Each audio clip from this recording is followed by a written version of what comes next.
გავს პირველი კითხვა, რომელსაც საგარეო კომიტეტმა უკვე დაუჭირა მხარი. იქ არის პრინციპში საუბარი იმაზე, რაც სხვა ანგარიშებში მოგვისმენია, თუმცა დამატება არის მედიასთან დაკავშირებით და სამდამოუკიდებელი მედიას საშუალების მიმართ ითხოვენ იგივე ნაბიჯებს, რაც ვნახეთ ბრიტანეთის მხრიდან. თქვენი შეფასება როგორია მორიგ ანგარიშთან დაკავშირებით, რა ისე იქნებიჩენის საკითხი? პირველი რაც შეეხება მორიგ ქართული ხალხის მიმართ მორიგ მტრულ ანგარიშს თუ რეზოლუციას, რომელიც მზადდება. ამაში ახალი არაფერი არ არის და კიდევ ერთხელ ადასტურებს ევროპარლამენტი, რომ დღითი დღე თავს იმკვიდრებს როგორც საბჭოთა კავშირის საკავშირო დეპუტატთა, სახალხო დეპუტატთა ყრილობის მემკვიდრე. თავს აჩენს როგორც მემკვიდრე საბჭოთა კავშირის სახალხო ყრილობისა. რაც გასაკვირი არ არის იმის გათვალისწინებით, რომ ხედავთ ისევ საბჭოთა მოქალაქეებს ევროპარლამენტის რიგებში, საბჭოთა ნომენკლატურის თუ ელიტის წარმომადგენლებს, რომლებიც დღეს ევროპარლამენტში არიან მოკალათებული გულისხმობ ბალტიის ქვეყნების და აღმოსავლეთ ევროპის ზოგიერთი ქვეყნის წარმომადგენლებს. და როგორც მოსკოვის საკავშირო ყრილობა იღებდა მტრულ გადაწყვეტილებებს საქართველოსთან დაკავშირებით, ასევე ბრიუსელის საკავშირო პარლამენტი დღეს იღებს ამგვარ მტრულ გადაწყვეტილებებს საქართველოსთან დაკავშირებით.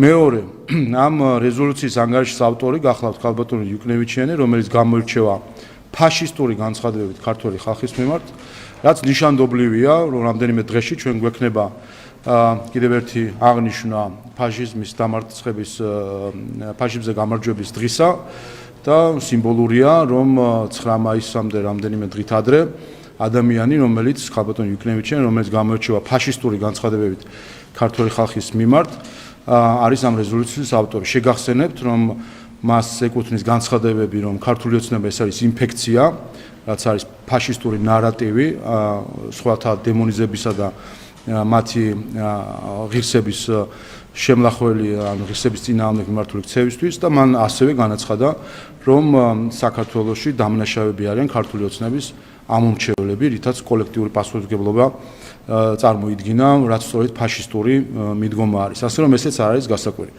და რაც შეეხება უკვე უშუალო ჩანაწერებს და განსაკუთრებით რაც შეეხება მედიას და მედიის თავისუფლებას, გუშინაც ჩვენ ვიხილეთ ბრიტანეთის საელჩოს სტატია, რომელსაც რამდენიმე სხვა საელჩოს უერთდებოდა.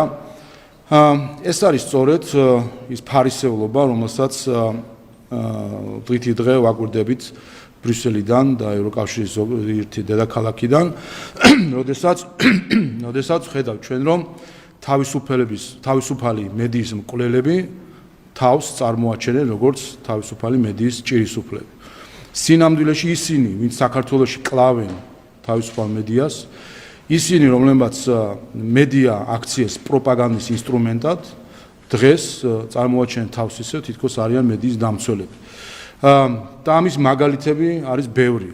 მაგალითი არის, რომ ბრიტანეთის საელჩო წუხს თურმე მედიაზე და მედიის თავისუფლებაზე, საელჩო, რომელიც ცდილობდა, რომ პარტიული პროპაგანდის მანქანა დაეფინანსებინა, გულისხმობ მე ტაბულას, რომელიც გახლავთ ერთ-ერთი პარტიის კედლის გაზეთი.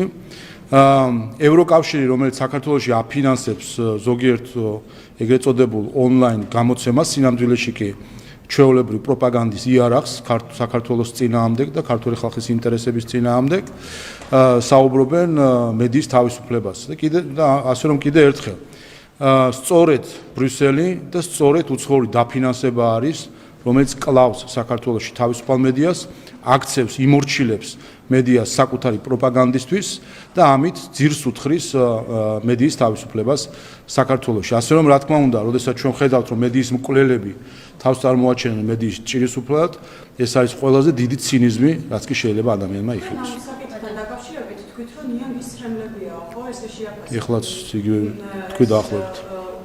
განცხადება, რომელიც ძირმა ბრიტანეთმა გამოაქვეყნა და ზოგადად რუსთავი 2 პოზიტივი იმედი. ამ სამი არხის დასანქცირებაზე იყო საუბარი ევროპარლამენტარების მხრიდან, ისინი ამბობენ, რომ ეს არხები ისევ უნდა აიკრძალოს, როგორც Russia Today და Sputnik-ი აიკრძალა ევროკავშირში. გითხარით თუ შეიძლება თქვენ ზოგადად რა შეგიძლიათ გითხრათ ამ მიმართულებით და ფიქრობთ თუ არა რომ ეს დასანქცირება მოხდება და გაგრძელდება არხების დასანქცირება? ხო, ამაზე ვსაუბრობთ ზუსტად, რომ ბრიუსელი უცხოურ დაფინანსება დღეს იქცა თავისუფალი მედიის მკვლელად, რომელიც ცდილობს დახუროს, ჩაახშოს თავისუფალი სიტყვა და ყველაფერი დაუქვემდებაროს საკუთარ დიქტატს, ცენზურას და პროპაგანდას.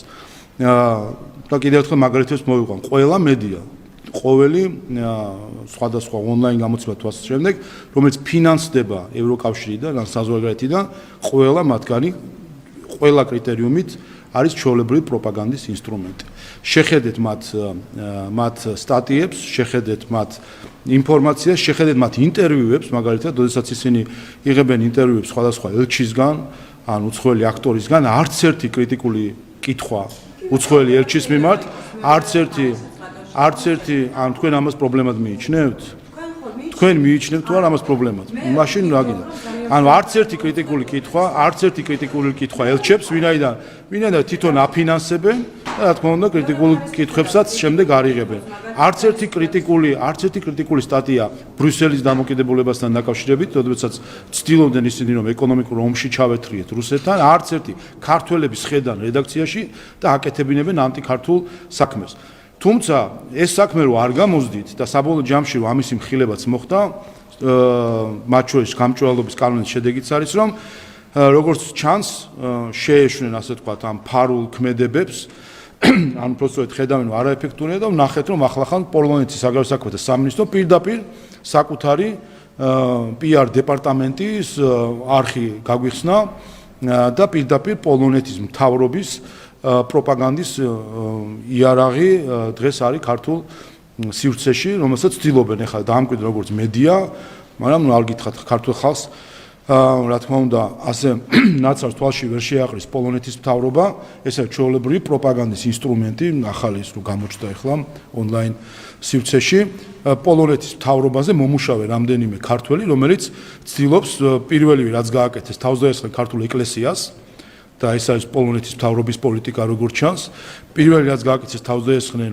ქართულ პოლიტიკურ დისკუსიას სხვადასხვა თემაზე დეზინფორმაციით, ასე რომ ჩვენ პირდაპირ გვაქვს კიდევ ერთი მაგალითი, როგორც ცდილობს უცხო ქვეყნის ხელისუფლება საკუთარი პროპაგანდის გავრცელებას.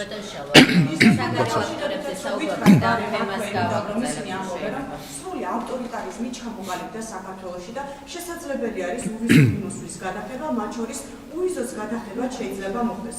პასუხისმგებლობას გრძნობთ თუ არა ქართული ოცნება იმის გამო, რაც ხალხმა შეიძლება დაკარგოს უვიზოს მიმართულებით. კიდევ ერთი, რაც შეეხება ევროპარლამენტს, მიხეილ სააკაშვილის ფან-კლუბი უნდა გველაპარაკება ჩვენ რაიმე ღირებულებაზე, რაიმე წესზე, რაიმე კანონზე. ესენი არიან მიხეილ სააკაშვილის ფან-კლუბი, ამით ყველაფერი ნათქვამია, როდესაც ხარ დიქტატორის, წამებელის კორუმპირებული ადამიანის ფან-კლუბის წევრი, ის ეს უკვე არის განაჩენი მათთვის, ვინც ამ ნაწილში კიდევ ერთხელ გასაგებია რომ მიხეილ სააკაშვილის ფან-კლუბი დაემუქრება ქართულ ხალხს სხვადასხვა ინსტრუმენტებით, ამაში გასაკვირი არაფერი არ არის, მაგრამ კიდევ ერთხელ როგორც სხვა დროს ცდილობენ რომ დაგვაზიანონ, ამას ვერ მიიღებენ საბოლოო ჯამში და რაც თავარ რამეს ვერ მიიღებენ, რომ ქართულმა ხალხმა იმოქმედოს მათი პოლიტიკური დღის წესრიგით, რომელიც მხოლოდ ერთი რამე აინტერესებთ. არაფერი სხვა ქართულ ხალხთან დაკავშირებით არ აინტერესებთ. არც ქართული ჟურნალისტიკა აინტერესებთ, არც ქართველების კარგად ყოფნა, არაფერი არ აინტერესებთ. ერთადერთი რაც იუკნევიჩიანეს და მსგავს აკვიატებული აზრის მქონე ადამიანებს აინტერესებს, არის ის, რომ საქართველოს გამოიყენონ იარაღად რუსეთის წინააღმდეგ. ჩვენ ვართ ჩვეულებრივი დანახული როგორც ჩვეულებრივი იარაღი რუსეთის წინააღმდეგ. სხვა დანიშნულებას ისინი ჩვენ ხალხში ვერ ხედავენ, ჩვენ უნდა ვიყოთ გამოყენებული მათი მხრიდან, მათი გეგმით იარაღად რუსეთის წინააღმდეგ. ბატონ შალვა, გაირკვა რომ ხდება დიპლომატებს და თავადაც არ მალავენ, რომ ჩვენ საქმიანობასთან დაკავშირებით და ბრძოლის გეგმებზე უნდა ვესაუბროთ. თქვენ შეფასება გვაინტერესებს, რატომ შეიძლება იბარებდნენ ანგარიშს ოპოზიციისგან დიპლომატები და პარალელურად რასაც უხურებთ ალიანსში მიმდინარე პროცესებს, რა საქმეობთ ამ ყველაფერს? ავიც ღმერთმა ხელი მოუმართოთ იმ დიპლომატებს, რომლებსაც კიდე იმედი დარჩათ, რომ ანტიქართული ძალებისგან რაიმე შეიძლება გამოაცონ. კიდევ ერთხელ, ყველა გეგმა, რომელიც ჰქონდა სხვადასხვა საელჩოს დაგეგმილი ჩვენი ქვეყნის წინააღმდეგ, ყველა გეგმა ჩაიშალა მარტივი რამის გამო, რომ ისინი უყურებენ, ისინი უდგებიან გვერდში მათ, ვინც ერთგულებას უცხადებს მათ უცხოელებს და არა ქართველებს და ეხლა ამას არ იქნება არანაირი შედეგი. რაც შეეხება კონკრეტულად ლელოსთან დაკავშირებით, კიდევ ერთხელ რადიკალური პარტია, რომელიც მათ უარი თქვა დემოკრატიულ მანდატზე და შესაბამისად არის ანტიდემოკრატიული ძალა, ანტიკონსტიტუციური ძალა, რომელიც ჩვენ იცით, რომ მიმართული გვაქვს საკონსტიტუციო სასამართლოსთვის და ველით განხილვებს, ძალა, რომელიც ცდილობდა, რომ საქართველოს ბიუჯეტიდან მილიარდ ნახევარი ამოიღო და ჯიბეში ჩაედო მამუკა ხაზარაძეს თაღლითური სარჩელებით და დამარცხდნენ საქართველოში და საზღვარგარეთ. აი ეს ძალა, როცა არის მხარდაჭერილი სხვადასხვა უცხოური ჯგუფების მიერ, აჩვენებს კიდევ ერთხელ, რომ საბოლოო ჯამში ყველაფერს აიხადა ფარდა.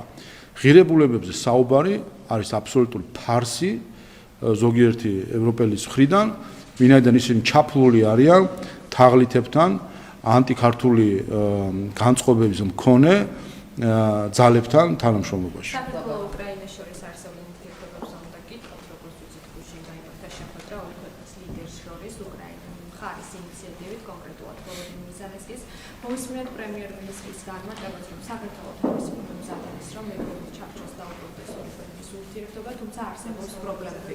აი ამ ჩარჩოზე რომ ვისაუბრებთ, როგორ მივედით ამ პრობლემამდე და ახლა რას ელოდებით მათ შორის უკრაინის ხელისუფლების მხრიდან? ვფიქრობ, რომ ეს ინიციატივა, რომელიც გამოიჩინა პრეზიდენტმა ზელენსკიმ, რომ გასაუბრებოდა საქართველოს პრემიერ-მინისტრს, აჩვენებს ერთ რამეს, რომ ნებისმიერი პოლიტიკა, რომელიც თავშივე არის უსამართლო, განწირულია მარცხისთვის. შეგახსენებთ, რომ თავად პრეზიდენტ ზელენსკიმ უკრაინის სანქციებულთა სიაში ყავს შეყვანილი საქართველოს პრემიერ-მინისტრი ირაკლი კობახიძე. და მოუწია მისვლა ირაკლი კობახიძესთან და მასთან საუბარი. ასე რომ ფიქრობ, რომ ეს თავად მეტყველებს იმაზე, თუ რამდენად მცდარი იყო უკრაინის ხელისუფლების პოლიტიკა ქართული ხალხის მიმართ და იმედს ვიჩენს მე პირადად, რომ იმედია, რომ ეს არის ნიშანი გადააზრებისა, რომ ქართული ხალხის წინააღმდეგ მოქმედება შედეგი არ გამოაქვს და ფსონის დადება იმ ძალებზე, რომელიც ქართული ხალხის ღალატით არიან ნაკვები, კარგ შედეგს არ მოუტანს. კიდევ ერთხელ მისი ინიციატივა იყო, ჩვენ ყოველთვის ვამბობდით და არა მხოლოდ უკრაინასთან მიმართებით, რომ ყველა იმ ქვეყანასთან თუ ხელისუფლებასთან მიმართებით, რომელიც საქართველოს მოსახლეობის მიმართ სხვადასხვა სახის უსამართლო პოლიტიკით არის დაკავებული, რომ ჩვენ ვრჩებით სამხრივი მეგობრობის ფორმატში, რაც გულისხმობს იმას, რომ ჩვენ ამ ურთიერთობებში ვართ მართლები,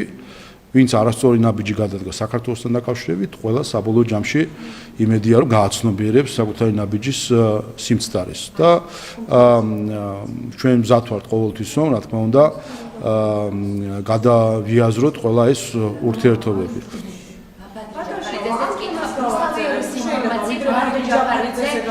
მოდი ამ თემას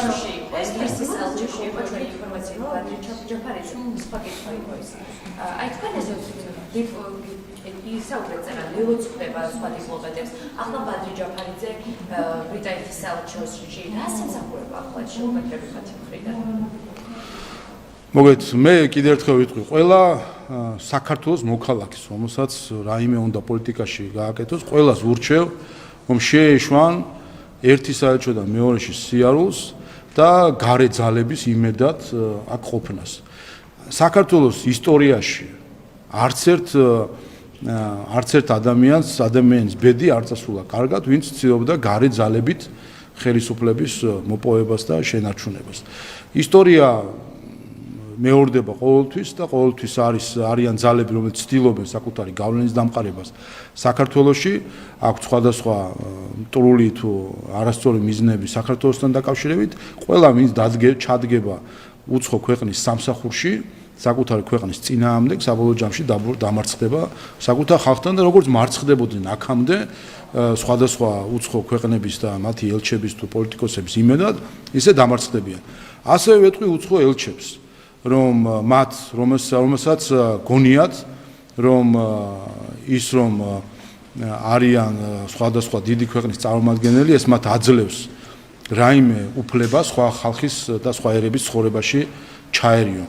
შეიძლება ბრიტანეთის ელჩი ფიქრობს, რომ ატომური ბომბი, რომელიც აქვს ბრიტანეთს, მას აძლევს უფლებას სხვა ქვეყნებს შეხედოს როგორც მეორე ხარისხოვანს და თავს მოახვიოს საკუთარი დღის წესრიგი, მაგრამ აქაც გადახედონ გინდა საკუთარ ისტორიას და გინდა საქართველოს ისტორიას, ბევრი გვინახავს ასე ცხვირაწეული საქართველოსთან მოლაპარაკე ხალხი, მაგრამ საბოლოო ჯამში საქართველოს დარჩა და სხვა ვინც დიდი გონორით ცდილობდა საქართველოს დამორჩილებას, ხედავთ ხოლმე რომ სხვადასხვა ბედს იზიარებენ. ასე რომ კიდევ ერთხელ მე ყველა ელჩს მოუწოდებ, რომ გაიაზრონ აქ იმისთვის არ არიან, რომ საქართველოში ხელი აფათურონ ქართული ხალხის ცხოვრებაში. კარგი, არაფერი არ მოუტანია სხვისი ხელების ფათურს ქართული ხალხის ცხოვრებაში და ასე ამიტომ ყველა უნდა შესაბამისად შეეშვას ამგვარ ქცევას. ოპოზიციის ალიანსებს გითხავთ, რომ კარდაკარის პრინციპით დადიოდნენ როგორც იცით, გასვლით შეხვედრები ჰქონდათ რეგიონებში, თუმცა მხოლოდ 3 შეხვედრა ჩაატარეს სამივე დახმარებულ ფორმატში და ახლა საერთოდ შეწყვეტეს ეს შეხვედრები და არც სრული შემადგენლობით არ იყვნენ წარმოადგენლები. რას ემსახურებოდა ეს მათი მხრიდან შეწყვეტილი შეხვედრები? ხო, დაანონს ეს კარდაკარი და ბოლოს გამოვიდა სკამ და სკამი. ნახეთ რომ მცირე ოთახებში იკრიბებოდნენ საკუთარი პარტიის წევრებთან და ერთმანეთს საბოლოო ჯამში იყო პროცესი, სადაც ისინი უბრალოდ ერთმანეთს ელაპარაკებოდნენ. აი ეს არის ყველა ელჩმა, ვინც ფიქრობს რომ აი ამ ძალებით შეძლებს საქართველოში დემოკრატიის გვერდისავლით ხელისუფლების შეცვლას, უნდა გააცნობიეროს ვისთან აქვს საქმე და ყველა პარტიამ უნდა გააცნობიეროს ასევე, რომელიც აი ამ სკამ და სკამით არიან დაკავებული, რომ მანამ სანამ ისინი იქნებიან უცხო ქვეყნების დღის წესრიგზე აწყობილი და სხვების მაამებლობით დაკავებული, მათ საქართველოში არანაირი წარმატების იმედი არ მოქონია. ეროვნულ მობილიზაციას და შეიძლება ხავად ამაზე რა გავაგრძელოთ, შეიძლება მეგობრებო, სამი აზრის მეჩქარება მოყავთ. მათი ეროვნული მობილიზაცია შედგა თუ არ შედგა? მერტმა დაიფაროს ეს ქვეყანა, რომ მოღალატეების მობილიზაცია ხდებოდეს საქართველოში. ეს არის ხალხი, კიდევ ერთხელ, რომელიც ღალატობს საქართველოს ინტერესს, რომელიც ღალატობს საქართველოს ეროვნულ ინტერესს და მიდის ჩვენი ხალხის წინააღმდეგ. რა თქმა უნდა, შეუძლებელია ამ ქვეყანაში, იმ ქვეყანაში, რომელმაც ცოტა ხნის წინ ასეთი მობილიზებით გააცილა პატრიარქი, რომ ჩვენ ვნახოთ მობილიზება ქვეყნის მოღალატეების გარშემო. ბატონო შანელაიელი ანცხრიფას გაგისვამთ, შეიძლება მეუბნებს იქშავ პირველეს ყოვლისა ზელენსკისთან დაკავშირებით. უბრალოდ ვიდრე ჩემს კითხვას დაგისვამთ, თქვენ რამდენჯერმე და არა მხოლოდ თქვენ ხაზი გავუსვით იმას, რომ ეს იყო ზელენსკის ინიციატივა შეხვედრა. ანუ თქვენ არც გონდა ირაკლი კობახიძეს არანაირი სურვილი ზელენსკისთან შეხვედრის, თუ რას ემსახურება ეს ხაზგასმა გამოდნობით, რომ ეს ზელენსკის ინიციატივა იყო და ჩვენ საერთოდ არ ვიყავით ინიციატორი ზელენსკის დალაპარაკებებით. 4 წელია ჩვენ უკრაინის ხელისუფლების 4 წელზე მეტია უკრაინის ხელისუფლებისგან სამწუხაროდ ხედავთ პოლიტიკას, რომელიც არა თუ ქართული ხალხის რაღაც წინააღმდეგ არის მიმართული, უკრაინის ხალხის ინტერესსაც არ ემსახურება. და 4 წელია შესაბამისად ხედავთ, რომ ეს ურთიერთობა სწორედ უკრაინის ხელისუფლების გადაწყვეტილებით არის იმ წერტილზე მისული, სადაც არის. ასე რომ ჩვენ ამ ურთიერთობაში ყოველთვის ხაზს უსვავდით, რომ საქართველოს და საქართველოს ხელისუფლება მხარს უჭერს უკრაინის ხალხს და უკრაინას. ჩვენ არ არსებობს რეზოლუცია, რომელსაც ჩვენ მხარი არ დაუჭირეთ. იმ პირობებში, როდესაც ჩვენ 10,000 უკრაინელი ტოლვილი მივიღეთ. 100 უკრაინელი ბავშვისთვის ერთადერთმა ქვეყანამ გავხსენით უკრაინულ ენოვანი კლასები სკოლებში და უკრაინულ ტოლვილების გავათანაბრეთ ქართულ დევნილებთან. ამის საპასუხოდ, როდესაც უკრაინის მთავრობა საქართველოს რიტორიკულად თუ სხვა მხრივ ასე ვთქვათ, თავს ესხმოდა, რა თქმა უნდა, ეს იყო გასაკვირი და მიუღებელი. ამიტომ თუ კი ვინმეს აქვს ნაბიჯი გადასადგმელი და გამოსასწორებელი ეს არის უკრაინის ხელისუფლება, ნახოთ მე იმედი მაქვს, რომ ეს ინიციატივა პრეზიდენტ ზელენსკის მხრიდან არის შედეგი გადააზრებისა, რომ ის პოლიტიკა, რომელიც საქართველოს მიმართ იყო და ქართული ხალხის მიმართ იყო მცდარი პოლიტიკა. ნახოთ, ჩვენ კიდევ ერთხელ ჩვენ ყველანაირად გვერდში უდგავართ უკრაინის ხალხს და იმედია, რომ უკრაინის ხელისუფლება უპირველეს ყოვლისა საკუთარი ხალხის ინტერესებიდან გამომდინარე შეცვლის თავის დამოკიდებულებას.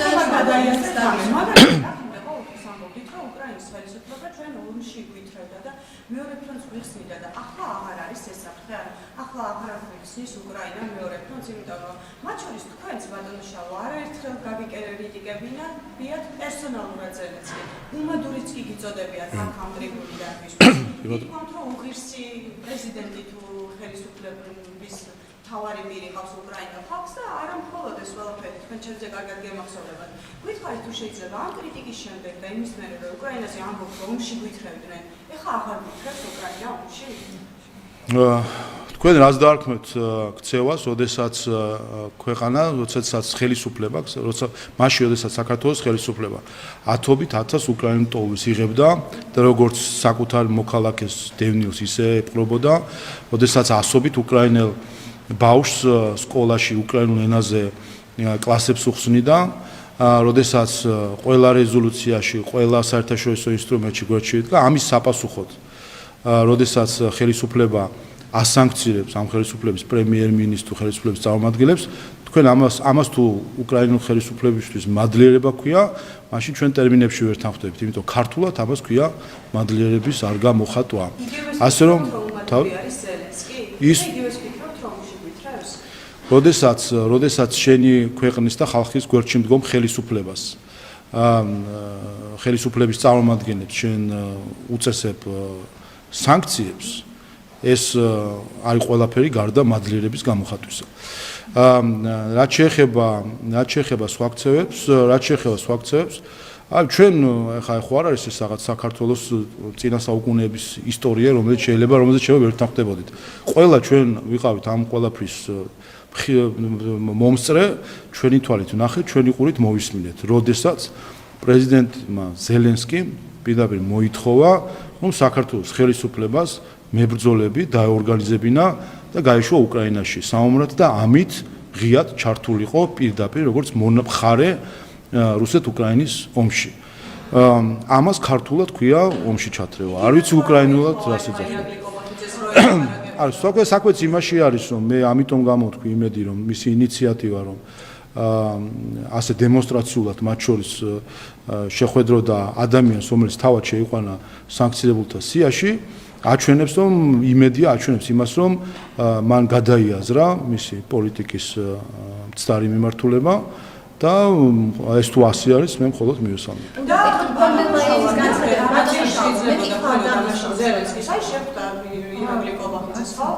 გადააზრება ერთი და მეორე აი თუ მეორე რა მიზანი შეიძლება ქონოდა ზელენსკის ამ რაოდენობით უნდა იყოს მიზნები?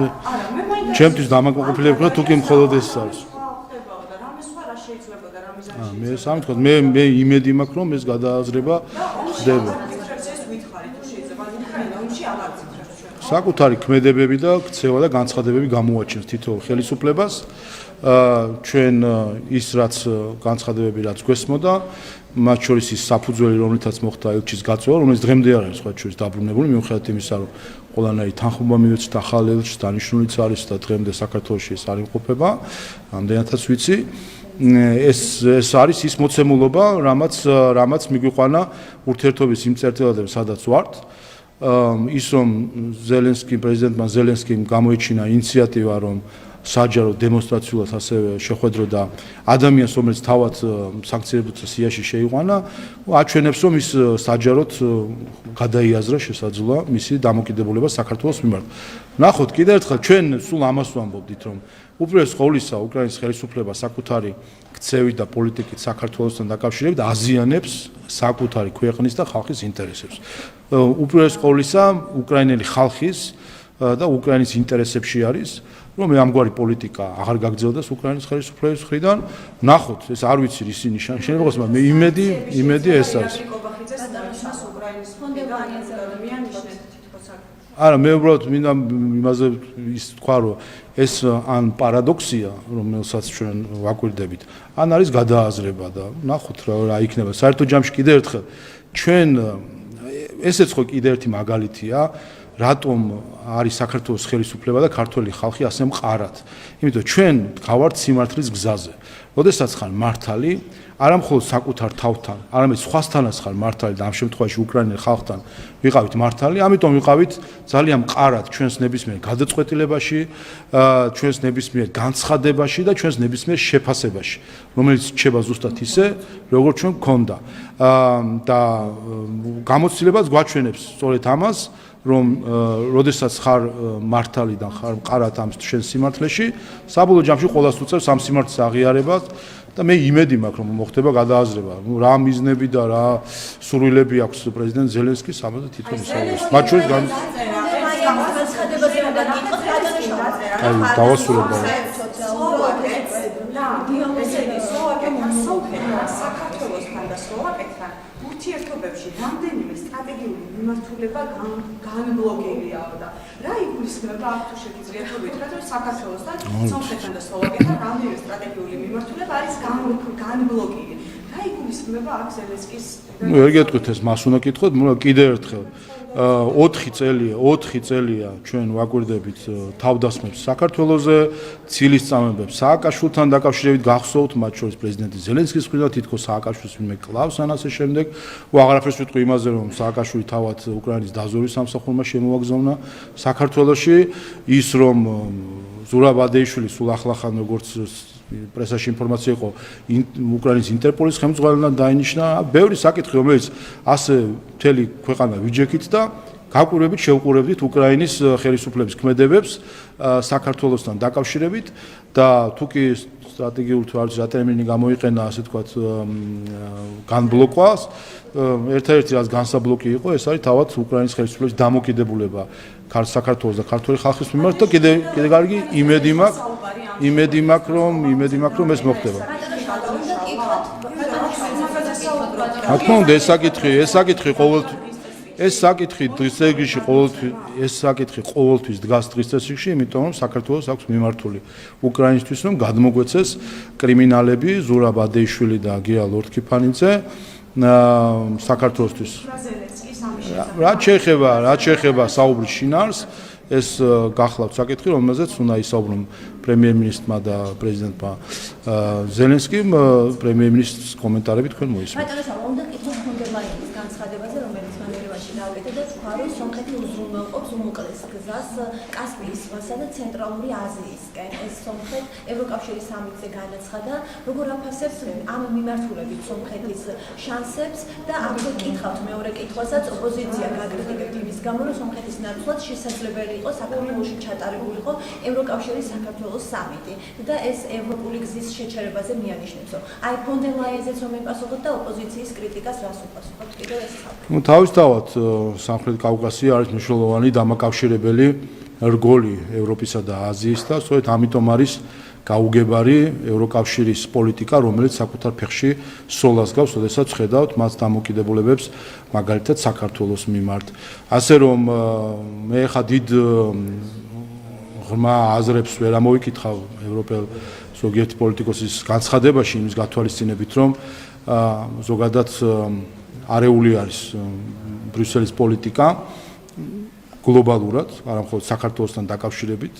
იცით, რომ ამერიკის შეერთებული შტატების სახელმწიფო მდივანი არც კი ხვდება ევროკომისიის საგარეო წარმომადგენელ კალას და ევროკავშირმა თავისი როლი გლობალურ პოლიტიკაში ფაქტობრივად სრულად დაკარგა, დიდად ხედავთ, აღარ იკითხებიან დიდ საკითხებს, ასე ვთქვათ, გლობალურ საკითხებს და რეგიონულ საკითხებშიც მაინც და მაინც ხშირად არ ეთქმით ხოლმე სიტყვა.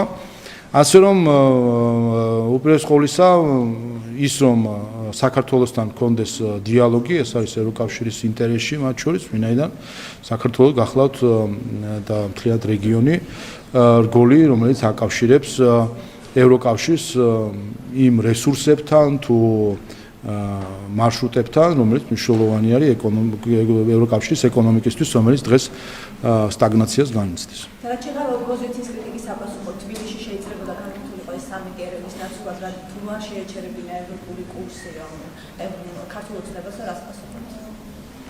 არ ვიცი თუ ოპოზიციას რაიმე განსაკუთრებული მოთხოვნილებები აქვს ღონისძიებების ჩატარებასთან არ ჩატარებასთან დაკავშირებით თბილისში იმართება სხვადასხვა სახის ღონისძიებები და შეუძლიათ ამ ღონისძიებებს თვალი ადევნონ ხოლმე.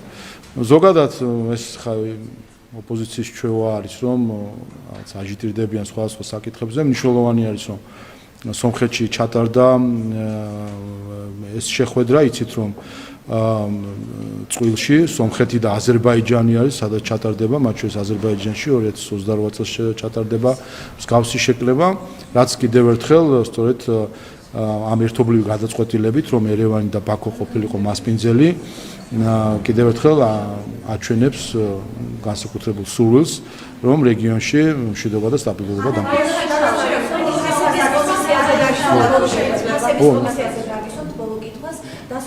ცნობილია რა პერსპექტივა არსებობს იმის რომ სამომავლოდ ფასებმა მასლას დაიგოს. მნიშვნელოვანი სამუშაო გაწია კომისიამ, მინდა ამას ხაზი გაუსვა და ზუსტად კომისიის დასკვნა დღეს არის ის დოკუმენტი, რომელიც ჩვენ გვაძლევს შესაძლებლობას, რომ ზედაპირული საუბარი არ იყოს ფასებთან დაკავშირებით, რაც ყოველთვის იყო პროდუქტების ფასებთან დაკავშირებით, ამ დასკვნაში ყველა მათ შორის საკითხში, ასე ვთქვათ, გაურკვეველი ადამიანის ადვილად გაერკვევა რა როგორ ხდება ფასწარმოქმნა, რა რგოლებია შიგნით, სად არის გამოწვევები შეიძლება სამართლებრივი ჩარჩოს მხრივ, სად არის გამოწვევები მენეჯმენტის მხრივ და ასე შემდეგ და არის რა თქმა უნდა მნიშვნელოვანი რეკომენდაციები, რომელიც პარლამენტმა გასცა მათ შორის მთავრობისთვის და მათ შორის პარლამენტისთვისაც არის ზოგიერთი ნაბიჯი, რომელიც ჩვენ მოვუწევთ შესაძლებლობას, რომ მას შემდეგ რაც გავერკვიეთ იმ სტრუქტურაში, რომელიც დღეს მოქმედებს და რატომაც ხდება სხვადასხვა სახის ფასს ხედავთ, ასე ვთქვათ, დახლზე, ამის შემდეგ ისეთი ღონისძიებები მივიღოთ საკანონმდებლო ჩარჩოს თუ სხვა სახით, რომელიც შესაძლებლობას გახდის, რომ იყოს უფრო განჭრეტადი და უფრო ობიექტური ის ფასები, რომელიც არის. გარდა ამისა, მისასალმებელი არის თავად ბიზნესის ინიციატივა სოციალური პასუხისმგებლობის ფარგლებში, რომ ის მათ შორის ერთ-ერთი მიგნება, რომელიც კომისიის იყო, რომ რეალურად დახლის ფასი და გასაყიდი ფასი ერთმანეთისგან განსხვავდება, ვინაიდან ეგრეთ წოდებული ფასდაკლებების პოლიტიკით რეალურად ყიდველები მომხარებლები უფრო იაფად ყიდულობენ პროდუქტებს, ვიდრე ეს დახლის საწყისი ფასია ხოლმე, რომ ეს გარკვეულ სისტემაში მოექცეს იმ პროდუქტებთან დაკავშირებით, რომელიც ყოველდღიურ საჭიროებას წარმოადგენს.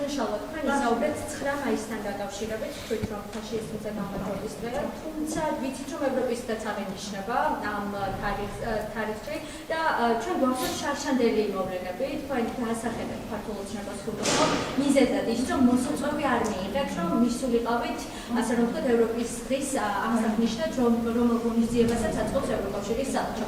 წელს რა მდგომარეობა მიიღეთ თუ არა უკან მოსაწვევი და აპირებს თუ არა ქართული ოცნება, რომ ევროპის დღის აღსანიშნად. რომ არა ფაშიზმის დამარცხება და რომ არა 300,000 ომში დაღუპული ქართველის წვლილი არანაირი ევროკავშირი და ევროპის დღე არ იარსებებდა. ეს არის მთავარი, რაც უნდა გაიაზროს ევროკავშირის თითოეულმა მოქალაქემ თუ დიპლომატმა. ჩვენ შარშან სამწუხაროდ 9 მაისს ვერ ვიხილეთ ევროკავშირის ვერც ერთი წარმომადგენელი 9 მაისის აღნიშვნის ღონისძიებაზე, სადაც ჩვენი ვეტერანები იყვნენ წარმოდგენილი და ვერც ერთი სიტყვა მათგან ვერ მოვისმინეთ ფაშიზმის და 9 მაისის მნიშვნელობასთან დაკავშირებით. ასე რომ კიდევ ერთხელ რომ არა ფაშიზმის დამარცხება, რომ არა ქართველების წვლილი, რომელიც